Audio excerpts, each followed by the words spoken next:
ఒక చిన్న గ్రామంలో ఒక మంచి మనసున్న రైతుండేవాడు. అతడు చాలా కష్టపడి పనిచేసేవాడు.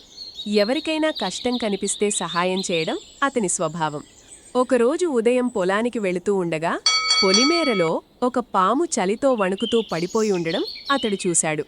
చలికి కదలలేక బలహీనంగా కనిపిస్తున్న ఆ పామును చూసి రైతు మనసు కరిగిపోయింది.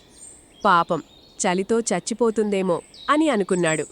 అతడు భయపడకుండా పామును మెల్లగా ఎత్తుకొని తన ఇంటికి తీసుకువెళ్లాడు. ఇంట్లో గుడ్డలో చుట్టి మంట దగ్గర పెట్టాడు. కొంతసేపటికి పాము కదలడం మొదలుపెట్టింది. దానికి మళ్లీ శక్తి వచ్చింది. రైతు ఆనందంగా, ఇప్పుడు నువ్వు బాగానే ఉన్నావు కదా అని అనుకున్నాడు. కాని అచ్చం అదే సమయంలో ఆ పాము ఒక్కసారిగా రైతును కాటేసింది. నొప్పితో రైతు కేక పెట్టాడు.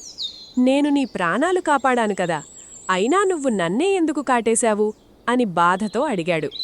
అప్పుడు పాము చల్లగా ఇలా చెప్పింది, నువ్వు మంచివాడివి కావచ్చు, కాని నేను పామునే, నా స్వభావం మారదు.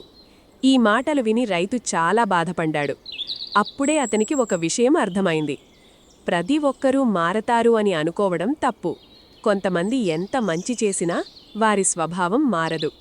ఆ రోజునుంచి రైతు ఎవరికి ఎలా సహాయం చెయ్యాలో ఆలోచించి నిర్ణయం తీసుకోవడం నేర్చుకున్నాడు. నీతి: చెడువాళ్లకు ఎంత మంచి చేసినా వారి స్వభావం మారదు. పిల్లలు, మీకు ఈ కథ నచ్చితే దయచేసి మా ఛానల్ని సబ్స్క్రైబ్ చేయండి. ఈ కథను మీ స్నేహితులతో, మీ అన్నాచెల్లెళ్లతో షేర్ చేయడం మర్చిపోవద్దు. ఇంకా మంచి కథలతో మళ్ళీ కలుద్దాం.